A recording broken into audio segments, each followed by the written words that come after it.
hormati Tuhan. Setiap pujian ucapan syukur kami. Saatnya berfirman, kami rindu menjadi pelaku atas setiap firman yang kami dengar hari ini.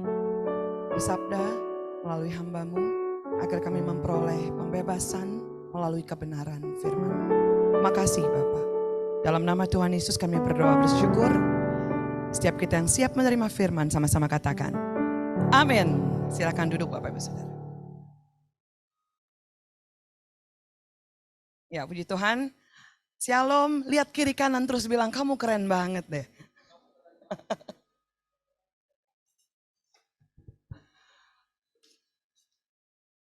Kalau muji orang yang kelihatan aja susah banget ya. Apalagi Tuhan yang gak kelihatan ya. Ini bukan sindiran ya. Tapi fasten your seat belt. Karena pesan di depan ini bukan hal yang menyenangkan di telinga kita. Ya, nama saya Rea. Ini bukan pertama kali saya membawa firman di tempat ini bersama dengan OCC yang merupakan juga keluarga bagi saya pribadi. Kenapa? Karena kami mengalami juga hal-hal yang luar biasa, bertemu, bertumbuh bersama ya. Bahkan ini bukan nepotisme ya, kalau tadi WL-nya anak saya ya. Itu udah dijadwal, kita aja nggak tahu, tiba-tiba besok di mana, di OCC, oh ya udah kita pergi bareng gitu ya. Kalau enggak dia sempat bilang gini, aduh ada mama itu ribet karena jadwal kereta api saya terhambat. Terus gue bilang gini, ya udah besok lo naik kereta, gue sih naik Grab.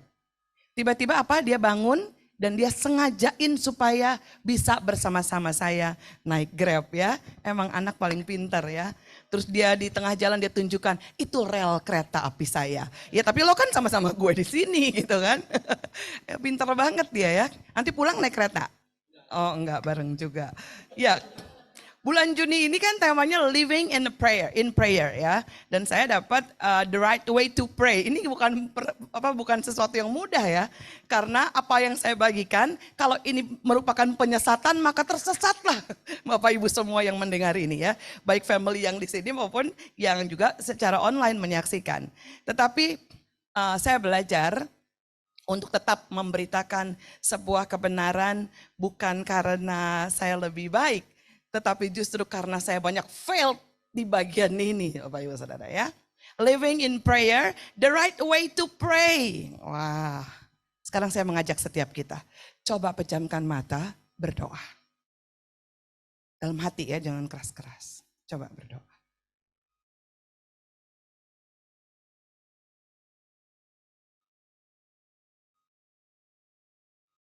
Saya nggak perlu nunggu sampai 3 menit, 5 menit. Tetapi pasti di antara Bapak Ibu udah mulai tidak nyaman. Terus tutup mata berdoa. Doa makan aja kita gugup ya Bapak Ibu Saudara ya. Waktu kita berdoa, bagaimana pengalamannya? Hubungan apa yang kita pakai saat kita berdoa? Siapa kita dan siapa Tuhan bagi kita saat kita berdoa?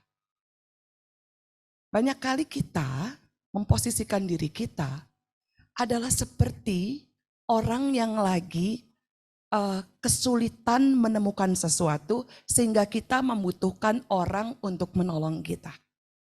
Hubungannya hanya sampai kepada hubungan transaksi bahwa saya perlu sesuatu seperti anak yang lagi cari kaos kaki di rumah dan dia bilang, "Mam, kamu lihat kaos kaki saya." Bagaimana pengalaman? Saya tahu ya tidak cukup untuk memejamkan mata sekian detik.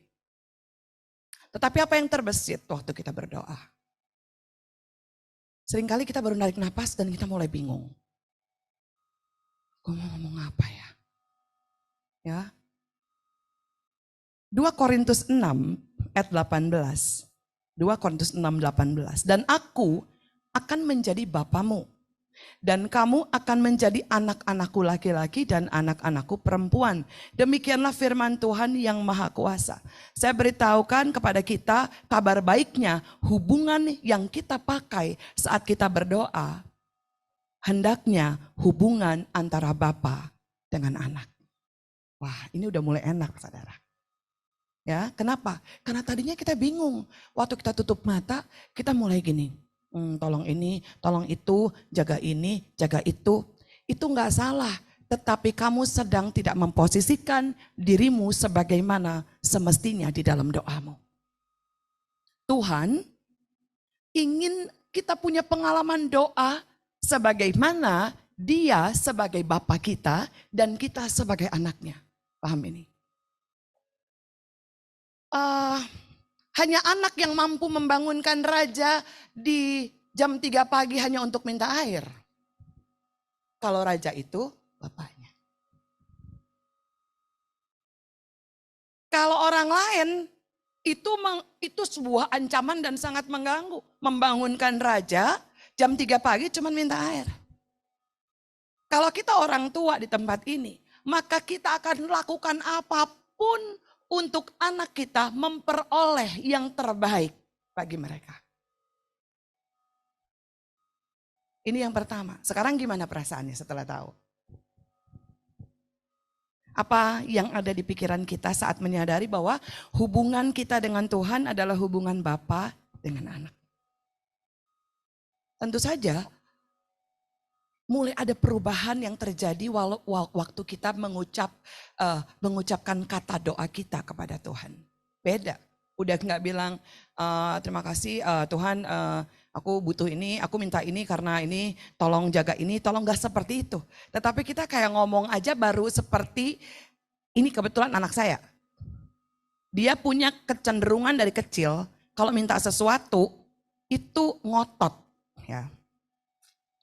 Jadi dia kalau pengen dari kecil lah ya, dari umur 4 kali apa 5 tahun, yang namanya nenat, kalau pengen sesuatu, misalnya nih dia pengen mobilan. Dia kan sampai sekarang koleksi mainan tuh. Dia kalau pengen mobil-mobilan, itu di otak dia, di mimpi dia, kayaknya tuh mobil-mobilan fokus banget dia. Saya udah mau pergi nih, besok mau kemana mah? Oh ada mau pergi misalnya gitu. Mobil-mobilan ya gitu. Terus saya mandi kan, di kamar mandi dia ketok-ketok. Jangan lupa mobil-mobilan ya. Jangan, biasa aja kali ya, bener gak? Beneran ini di depan pintu kamar mandi dia bisa nunggu saya. Saya buka kaget ya. Ngapain kamu? Mobil-mobilan. Saya ganti baju, saya keluar, dulu kita kontrak rumah di gang di Bandung ya.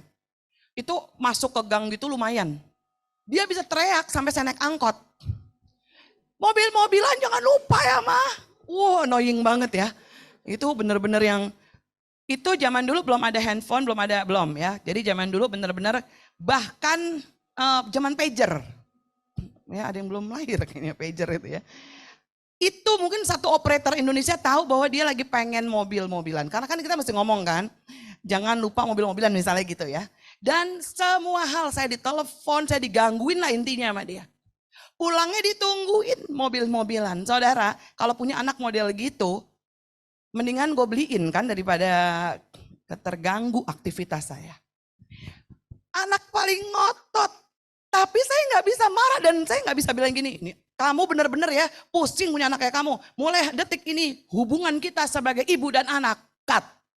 Karena gue terganggu sama mobil-mobilan. Kepengennya udah teriak-teriak dan lain-lain. Saya nggak mungkin bilang begitu, benar nggak? Waktu dia pergi ke Cina, ya itu lebih ribet lagi. Kenapa? Karena waktu uangnya habis. Saya paling, waduh ini tanggal duitnya. Dia pasti ntar lagi akan minta duit ke saya ya. Saya udah bilang aduh. Tapi dia tahu caranya. Dia tahu saya ibunya. Dia tahu apa yang saya suka. Makanya dia gak pernah minta duit. Waktu uangnya habis. Dia teks saya cuman bilang begini. Mam, saya diamin. Dia teks lagi, Ibu, Mami, Mama apaan sih Nat? Saya pikir gini, pasti dia udah menyerah kalau pasti kirim duit gitu kan. Enggak, dia ngomong apa? I miss you.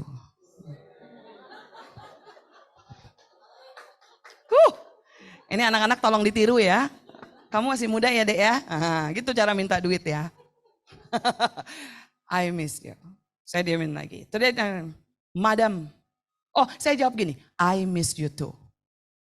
Emang gue mau transfer? Enggak lah. Ya kan? Dia gak kalah mati gaya. Enggak, dia langsung gini. Bunda, Semua dia sebutin lah.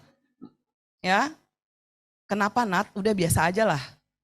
Dia jawab, I love you. Saya jawab, I love you too. Padahal kamu belum kenal Pak Purwa ya, tapi kamu bisa romantis kayak gitu. Dia tahu banget kalau punya anak model gitu, nggak mungkin saya nggak transfer, ya kan? Ya saya transfer, kenapa? Karena dia itu lebih mengedepankan hubungan sama saya. Dia nggak bilang begini, tanggal berapa ini mah? Bener nggak? Ntar gue jawab juga, tanggal 2 Juni misalnya gitu, gue jawab ya kan. Dia bilang apa? Dia nggak bilang gini, ngerti dong udah tanggal berapa, ini kan malu dong, ini belum mulai nih, gue nggak bisa makan nih, gini.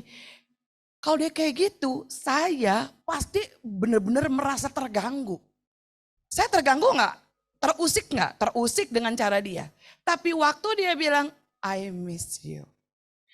I love you. Itu seperti apa ya? Dia lagi mencoba membangun hubungan supaya mission accomplished. Pinter dia. Nggak tahu ini dari mana ininya. Begitu juga Bapak.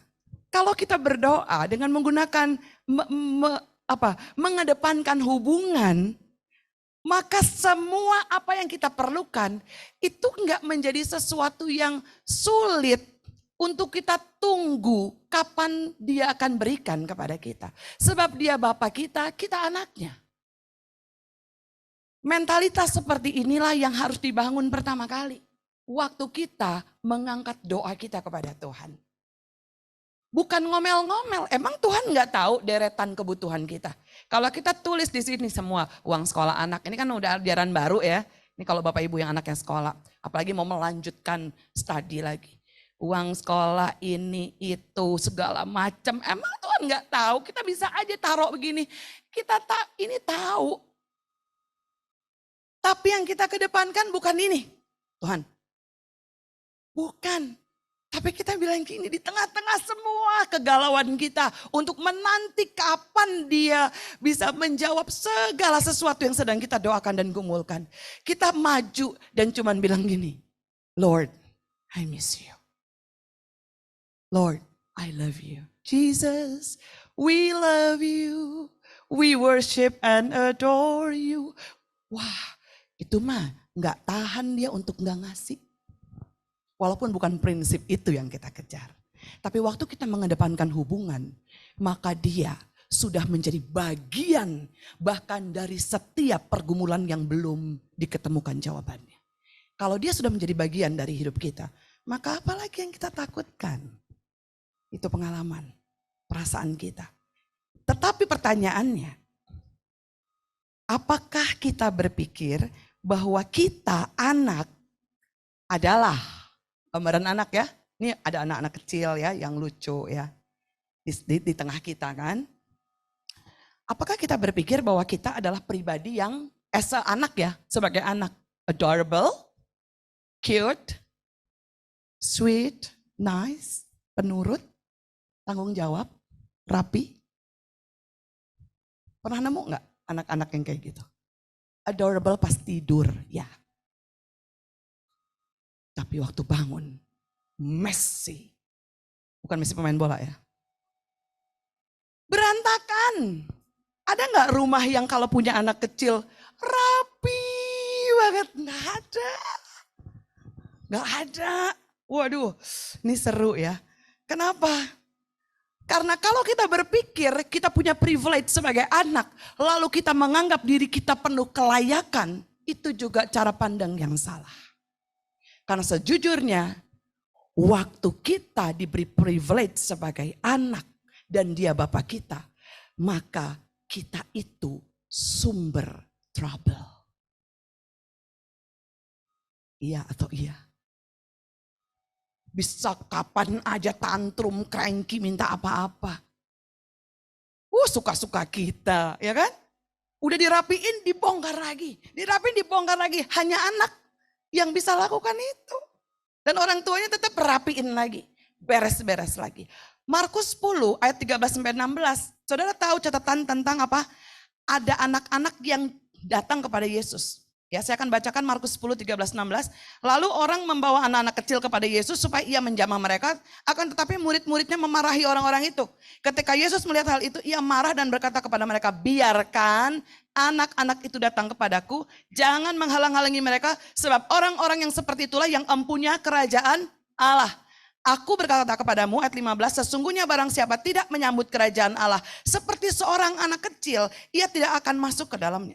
Lalu ia memeluk anak-anak itu dan sambil meletakkan tangannya atas mereka, ia memberkati mereka. Saudara, gambaran anak bukan sebagai gambaran anak yang ada di foto-foto. Ini gambaran anak yang bergerak aktif. Maka bisa dipastikan anak-anak itu punya sifat yang sangat mendasar di seluruh dunia sama. Pertama, berantakan. Ada anak yang di sini rapi banget. Ya, umur setahun dia udah lipat baju sendiri gitu. Itu ngeri malah saudara ya. Dia berantakan. Anak saya aja umur 13 tahun, pembantu saya yang marah untuk bilang gini, kalau ambil baju jangan ditarik ya. Angkat, pindahkan, ambil yang perlu, balikin lagi. Pembantu saya yang ngomong begitu. Ya, anak saya yang perempuan begini, galakan dia daripada mama gue. Ya, kenapa? Karena berantakan, udah umur 13. Bisa diharapkan gak rumah kita akan benar-benar rapi kalau masih punya balita? Gak bisa. Ada gak sekolahan TK yang mainannya tersusun rapi? Anak-anaknya ambil satu-satu, dibawa ke tempat duduk, main sendiri santai banget, lalu meletakkan kembali. Gak ada saudara. Ya, anak-anak itu sifatnya berantakan, egois, dan ini menarik, tidak berdaya. Gak berdaya. Egois tapi gak berdaya. Makanya dia perlu ditolong. Kalau kita ganti ayat ini. Lalu orang membawa anak-anak kecil kepada Yesus. Supaya ia menjamah mereka. Maka kita bisa ganti. Biarkan si berantakan itu datang kepadaku. Jangan menghalang-halangi mereka. Sebab si yang berantakan itu yang empunya kerajaan sorga.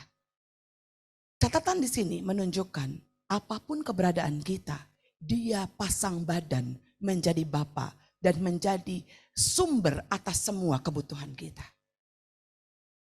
Bahkan waktu dia halang-halangi dia bilang ini, barang siapa tidak menyambut kerajaan Allah seperti si berantakan ini, ia tidak akan masuk ke dalamnya. Lalu ia memeluk si berantakan itu. Dan sambil meletakkan tangannya atas si berantakan itu. Untuk memberkati si berantakan itu. Pernah kita berpikir bahwa sebetulnya waktu kita memohon. Kita waktu berdoa tidak sedang menunjukkan betapa disiplinnya aku sebagai orang Kristen. Tetapi yang mau saya bagikan hari ini. The right way when kita berdoa itu adalah waktu kita betul-betul menunjukkan ketidakberdayaan. Kalau dibilang doa adalah nafas orang Kristen, kalau kita ganti, maka ketidakberdayaan adalah nafas hidup kita. Itu sebabnya kita butuh Yesus, kita butuh Kristus, kita butuh dia disalib, mati dan dibangkitkan. Karena kita tahu setiap detik adalah ketidakberdayaan. Kalau kita melayani dengan semua kegagahan kita, satu hari kita akan failed. Satu hari kita akan kecewa dan kita mulai apa? Frustrasi. Karena melihat banyak kehidupan pelayan dan gereja yang mengecewakan. Tetapi waktu kita tahu bahwa kitalah juga si berantakan itu. Yang ditolong, yang dipasang badan sama Tuhan. Bahkan Tuhan menghalau orang yang menghalangi kita untuk datang kepadanya. Maka kita tahu waktu kita berdoa, kita sudah punya mentalitas yang jauh lebih tinggi dari sekedar anak. Kita tahu kita anak yang tidak berdaya. Dan kita tahu kita pasti akan menemukan jawaban. Karena dia itu selalu setia kepada mereka yang patah hati dan tidak berdaya. Beda doanya. Beda doanya. Karena itu dua hal. Bagaimana kita berdoa? Yang pertama, berdoa dari hatimu. Menunjukkan kejujuran. Waktu kita marah dalam doa kita. Jangan marah di sosmed. Marah aja di dalam doa kita. Aku sakit hati, aku capek Tuhan, aku kecewa. Marah aja. Karena dia tahu itulah kita si Messi, itu si berantakan itu. Aku marah, kenapa dia salah mengerti? Kenapa saya difitnah? Saudara, acuan kita itu waduh keren banget waktu kita mampu menjadi jujur di hadapan Tuhan melalui doa-doa kita. Banyak orang Kristen terlalu menata doanya. Supaya orang lain gak lihat bahwa dia lagi dalam pergumulan. Memang kenapa kalau bergumul? Bukankah bergumul tanda kita masuk dalam kedewasaan iman kita? Sehingga kita menempatkan Tuhan menjadi yang utama dan terutama dalam keadaan kita. Mazmur 77 dia bilang gini, aku mau berseru-seru dengan nyaring kepada Allah supaya ia mendengarkan aku. Daud pernah ngomel, dia bilang, untuk selamanyakah Tuhan menolak dan tidak kembali bermurah hati lagi. Marah loh saudara. Daud pernah marah. Sudah lenyapkah untuk seterusnya kasih setiamu? Udah gak berlaku ya janji kamu secara turun menurun itu. Ini desperate banget nih. Tetapi ini doa yang justru manjur di hadapan Tuhan. Karena dengan kejujuran ia landaskan doanya. Yang pertama berdoa dari hatimu. Jujur di hadapan Tuhan. Kalau mau marah pun marah. Di saat kita doa kita bilang marah itu maksudnya kita ungkapkan semua hal. Bilang aku gini, aku gitu. Bahkan kalaupun kita capek. Banyak orang pelayanan hari-hari ini. Hanya sekedar memenuhi jadwal. Apalagi kalau cuman disalamin nggak pakai PK, saudara. Belum tentu mau datang lagi. Iya serius saudara. Saya itu termasuk orang yang hidup melalui kehidupan pelayanan. Tetapi saya bisa saksikan, kalaupun saya diutus sampai ke pedalaman dan sudah pernah saya lakukan. Saya nggak bisa lagi melihat bahwa uang adalah patokan dari cara Tuhan berkati hidup saya. Kenapa? Karena saya punya banyak sekali cara untuk punya hubungan sampai Tuhan memperlihatkan kepada saya segala sesuatu dia sediakan bagi saya dan indah buat saya. Enggak mudah saudara, enggak mudah. Enggak salah kalau saudara diberkati. Terima PK misalnya saudara, itu enggak salah. Gerejanya juga mampu untuk memberkati, itu enggak salah. Tetapi hatimu harus jujur di hadapan Tuhan. Apakah kamu sama waktu kamu tidak menerima apa-apa? Jujur. Ini jujur ini susah saudara. Kenapa? Karena kita banyak kedistraksi sama hal-hal yang kita anggap itu pembelaan diri kita. Makanya banyak orang stuck. Kenapa? Karena udah gak jujur. Apapun yang mereka lakukan semuanya transaksional. Itu capek. Tetapi waktu kita jujur, kita seperti anak kecil di hadapan Tuhan. Si berantakan itu, si tidak berdaya itu. Tetapi Tuhan justru apa? Dia siapkan sesuatu buat kita orang-orang yang jujur di hadapan Tuhan. Yang kedua, berdoalah berdasarkan firman. Ini menunjukkan level kedewasaan kita. Level kedewasaan itu bukan diukur dari seberapa hebat kamu menyusun kata demi kata. Tetapi seberapa kamu mengenal firman dan kebenaran. Sehingga kamu mampu tetap berkata, aku bersyukur kepadamu sekalipun aku melihat mamaku tidak bisa ditolong lagi. Aku bersyukur engkau tetap Tuhan sekalipun aku di PHK. Level iman yang seperti inilah yang menunjukkan kedewasaan kita. Sehingga waktu kita berdoa, kita tidak lagi didasari oleh kepentingan kita. Tetapi firman, waktu Yesus disalib, itu menunjukkan ketidakberdayaannya. Waktu dia bilang apa? Allahku, mengapa engkau meninggalkan aku?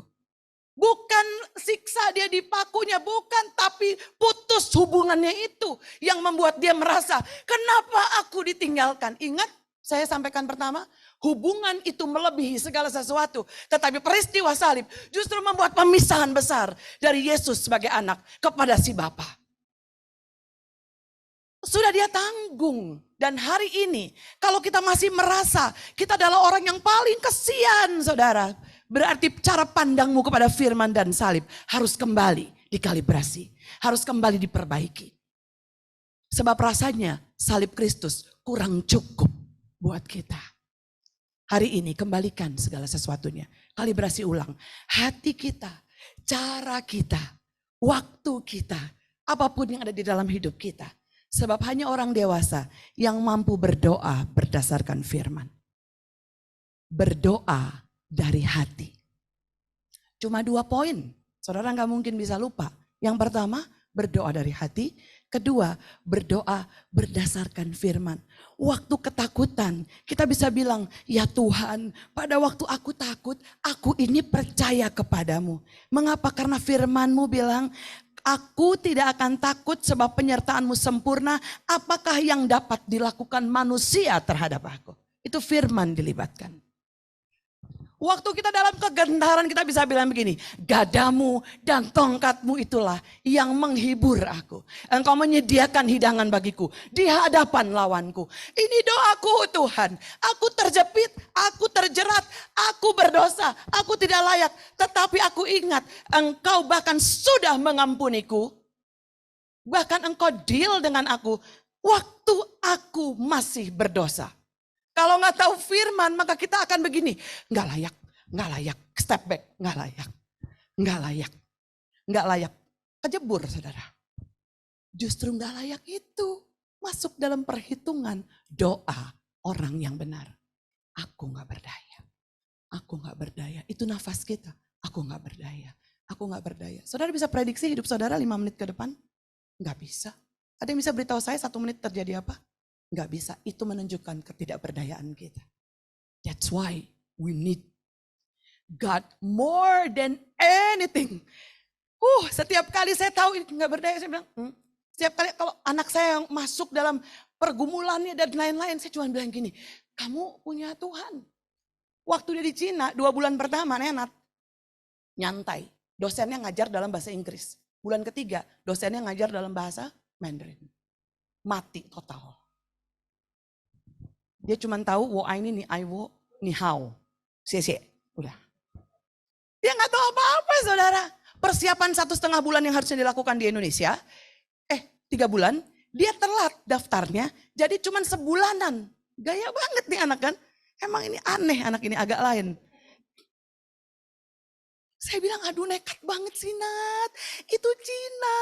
Mama nggak, mama. Bersyukur saya melayani cukup lama, jadi saya punya teman-teman pendeta. Waktu itu diambil kotanya Guangzhou. Tadinya mau gaya ke Shanghai. Terlalu banyak nonton film begini efeknya. Shanghai lah, Beijing lah gitu kan gaya. Kayak keren. Apalagi kalau konten gitu kali ya. Saya bilang nggak ada. Guangzhou. Hah? Kenapa pertimbangan saya gini? Kalau Guangzhou kalau kita mau bertemu, kita bisa ketemu di Hong Kong. Kan saya nggak perlu urus visa. Walaupun sampai dia lulus saya nggak pernah ke Hong Kong juga. Itu kan pinter-pinteran mamanya ya. Kedua, di Guangzhou saya punya teman gembala salah satu gereja di sana. Jadi saya bisa nitip, tolongin dong anak gue. Gaya juga, pelayanan ya. Kalau nggak ada duit cari duit jadi guru vokal, ngambil ilmu saya. Benar ya? Dia chat saya, mah tolong bagi suara dulu ini. Gue kasih dia dipuja-puja ya. Keren banget lu bro, kenalan banget lu bro. Dia gak tahu gue di Jakarta yang itu alto, tenor. Gitu saudara ya. Ini luar biasa. 2 bulan aman. Bulan ketiga dia telepon saya, dia nangis senangis-nangisnya. Gak sanggup lagi. Gak berdaya. Itu kalau pakai bahasa sekarang ya. Bahasa khotbah saya. Gak berdaya. Saya bilang apa? Apalagi saya. Gua gak bisa nolong elu. Bahasanya aja saya gak tahu. Saya bilang Nat, mama gak bisa nolong. Tapi kamu tahu kan kenapa kamu pilih China waktu itu? Dia diam, besok tes. Gak bisa. Saya mau saksikan saudara. Di tengah ketidakberdayaan. Sampai detik ini semuanya jadi tetap misteri yang indah. Kenapa? Karena dari dia nangis itu, besoknya dia tes. Dari sejak itu sampai dia kembali ke Indonesia, dia punya predikat excellent student. Dapat beasiswa nilainya 100, A. Emang karena dia hebat? Bukan, karena gak berdaya makanya ditolong. Kalau dia bilang gini, aku bisa, tenang aja. Oke, ya gak apa-apa. That's good. Tetapi waktu menunjukkan ketidakberdayaan kita, maka waktu doa dijawab, kita langsung merasa dahsyat. Sebenarnya sama dahsyatnya. Hanya sikap hati kita, sok tahu sama gak berdaya, itu aja bedanya. Waktu sok tahu kita ngapain gini, biasa aja. Tapi waktu gak berdaya kita bilang, wow. Anak-anak dikasih permen dikit aja, udah wow. Bener gak? Kita dikasih permen, apaan sih ada yang lain ini? Permen lagi. Anak-anak baru diantar sekolah, dijemput sekolah. Wah kayak gak ketemu berapa tahun. Betul gak? Daddy gitu ya. Mami kan lucu amat ya. Kenapa gak biasa aja? Coba kalau kita udah nganter jemput. Nah ya gitu kan. Kok anak kecil tuh kayak terus nunggu-nunggu. Tahu gak kalau anaknya masih sekolah orang di sekolah gak boleh kan main dijemput sembarangan. Suruh tunggu kan. Beberapa sekolah gitu kan. Dari jauh udah tahu oh ini mamahnya si A, mamanya si B. Oh anak-anak tuh udah kayak yang udah senang banget. Ketidakberdayaan akan membuat kita mengalami keajaiban Tuhan. Ketidakberdayaan akan membuat kita tahu, oh ini jawaban doa yang luar biasa. Karena itu hidup penuh doa. Pada intinya doa bukan tentang mendisiplin diri. Bukan tentang itu. Inti dari doa adalah ketidakberdayaan.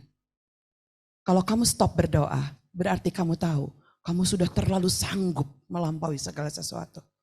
Saya lebih memilih setiap detik saya naikkan doa karena betapa bodohnya saya, betapa enggak berdayanya saya.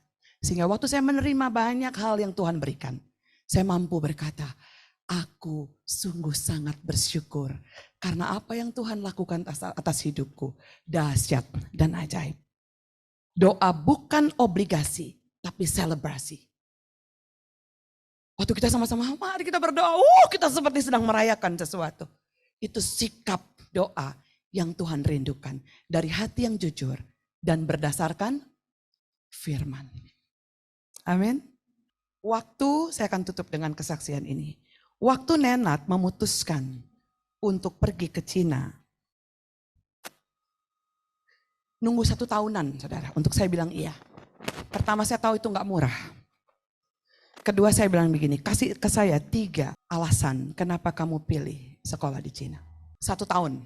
1 tahun ya bukan 2 bulan, bukan 1 tahun kemudian. Dia bilang gini, aku udah ada jawaban kenapa aku pilih Cina. Oh oke. Apa? 1, dia tanya ke saya. Di mana terdapat populasi terbesar manusia di dunia? Saya jawab, di Cina. 2, di mana pengaruh bisnis terbesar untuk dunia? Di Cina. 3, di mana terdapat banyak populasi, pengaruh bisnis terbesar, tetapi belum kenal Tuhan? Di Cina. Saya bilang di Indonesia juga banyak kali Nat. Dia bilang gini, no, this is different. Di Cina. Dan sepanjang pengalaman dia, short ya, hanya mungkin gak sampai 2 tahun dia di sana. Tapi justru saya belajar banyak. Kenapa? Banyak orang-orang yang tidak berdaya, namun menikmati Tuhan. Mereka bilang gini, orang-orang lokal mereka. Could you sing something for us? Lagu apa? Saya ingat dia cerita, Here I Am to Worship. Oke lah, let we sing together. Nenat bilang, dia bilang, no we cannot. Karena kalau ketahuan kita nyanyiin lagu rohani, maka kita akan masuk jail. Kita ditangkap. Di tengah ketidakberdayaan, mereka hanya menyanyi seperti ini. Here I am to, begini.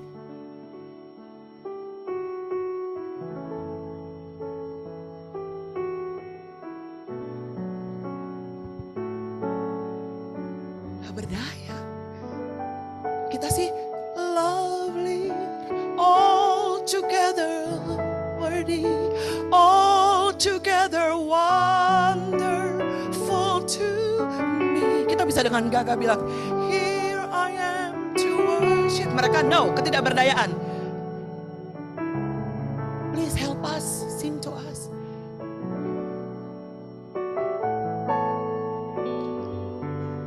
Di tengah ketidakberdayaan, justru saya percaya dari bangsa ini akan lahir orang-orang yang berjuang bagi Kristus.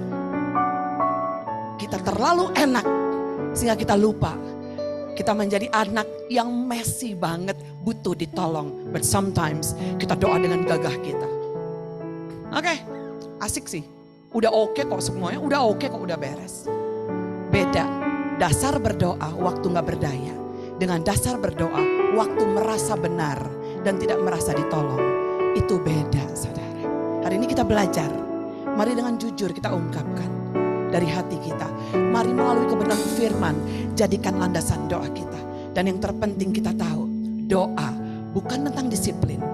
Doa bukan supaya kita diberkati. Doa hanya menunjukkan apa? Ketidakberdayaan kita. Dan hubungan kita dengan Tuhan makin memperoleh kemurnian hari demi hari. Tundukkan kepala kita berdoa. Makasih diingatin lagi Tuhan hari ini. Bahwa waktu Engkau menyediakan komunikasi mau berhubungan sama kami. Karena Engkau tahu di setiap detik kami gak bisa melepaskan Tuhan. Aku bersyukur bukan aku yang pegang Tuhan tapi Tuhan yang pegang aku. Kami bersyukur waktu kami merasa begitu lemah, justru disitulah Engkau bertahta di atas segala ketidakberdayaan kami. Makasih mengingatkan kami bahwa setiap kali kami menaikkan doa bukan tentang kami lagi, bukan tentang kepentingan kami lagi, tetapi semuanya tentang kejujuran kami, tentang bagaimana kami dapat menikmati-Mu dalam segala keadaan kami. Ingatkan kepada kami, kamilah anak kecil yang berantakan itu, yang terus Tuhan gendong, yang terus Tuhan urapi, yang terus Tuhan temui setiap saat kapanpun kami membutuhkan-Mu. You are there for us. Terima kasih. Terima kasih. Biarkan cara kami berdoa memperlihatkan bahwa ketidakberdayaan kami adalah keindahan. Kami melihat Kristus lebih dekat lagi. Terima kasih. Terima kasih. Dalam nama Yesus kami berdoa, sama-sama katakan.